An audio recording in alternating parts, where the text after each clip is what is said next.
So, something we started today, and it's just easier to ramble on here about it. And I didn't really want to make like a full video until we had a grasp of what's actually happening, and we'll kind of know next week.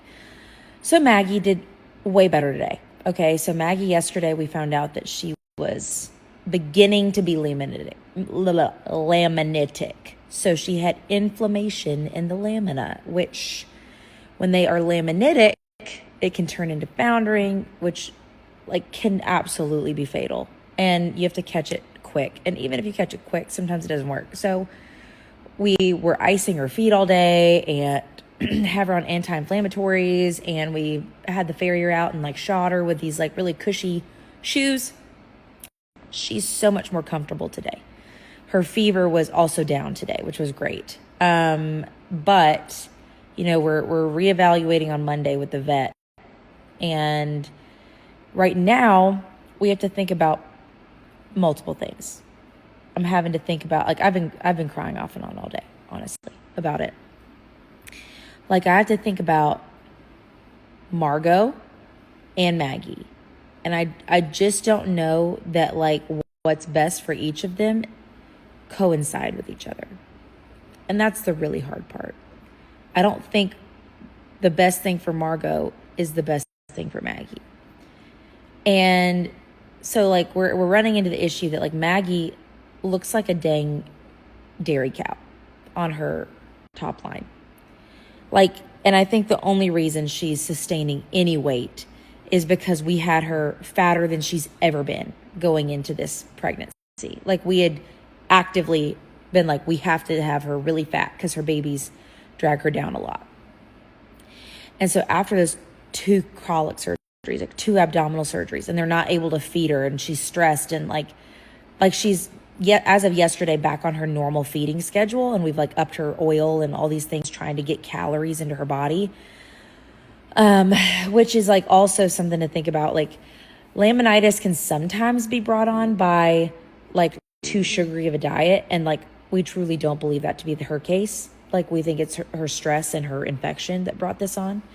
I say we as in me and my vet team. This is coming from the vets. And so she's the baby is just ruthless on her incision. She has a belly band on, but it's just, Margot is constantly headbutting her and up underneath her. And you can just see Maggie tense up her belly, poor thing.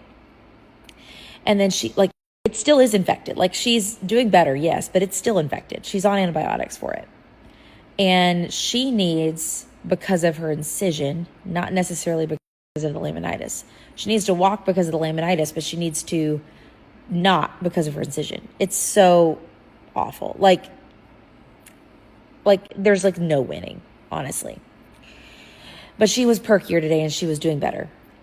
And so the baby nursing on her is very difficult on her body, even through all this healing process, right? And so I had already mentioned the potential of a nurse mare. Well, if we're going to bring if Maggie tanks, or if she just croaks, there's the possibility that she just croaks. I mean, it's we're there. Her body is in distress, right? And so if she colicked again, I would not put her through another surgery. And so if that's the case, then we're just going to be scrambling for a nurse mare for Margot. And for Margot, developmentally, it is not good for her to just sit in that dang stall all day. For a short period, sure. But even if Maggie comes through perfectly, she still needs to be on very short hand walks and very limited activity for a while. And I've seen what no socialization does to a baby. I don't really want another Ginger, And so with that, all we're thinking about all those things.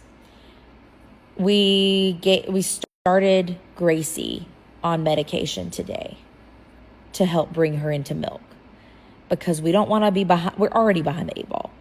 Honestly, the older a foal gets, the harder it is to get them onto a nurse mare.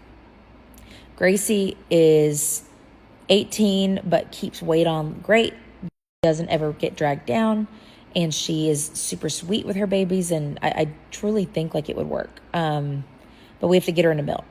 So we started Gracie on Donperidone, Equidone. I don't remember. There's 2 names for it.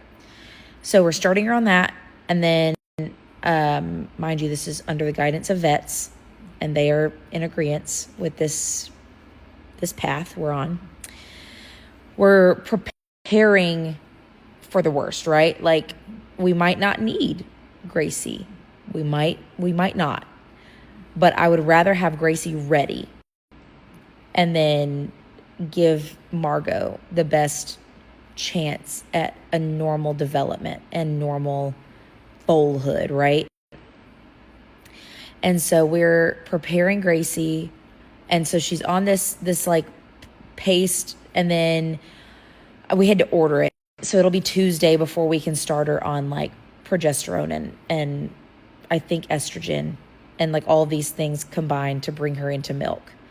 And then there's the like hurdle of getting her to accept Margot. Now, with the way Maggie is and how she's acted whenever we've separated her from Margot for vet treatment, for farrier, when they're out in the pasture, like, she really doesn't bat an eye when Margot's in distress, because Margot gets upset when she's separated, and Maggie just doesn't do anything. I think her body is so stressed out that I don't think it would stress her out anymore for her to be separated from her baby. I truly don't. And so that's kind of the path we're on at the moment. We're trying our best to make it work with Maggie, but I'd rather be safer than sorry and have Gracie ready. So that's what we're going to attempt. Not saying it'll work. I'm hoping it'll work. And this is kind of what my gut says needs to happen. And unfortunately, like, seeing her be so miserable, mind you, she was better today, but like, there's no doubt she's freaking miserable. Like, this is why I've been like crying off and on. Like, I just don't see with her having this foal and her body having to take care of this foal. My gut says we're not going to have Maggie if we let that continue on that route. So yeah, again, we're giving her more time. We're going to see what the vets say, but we're leaning towards Gracie, potentially attempting to take Margot.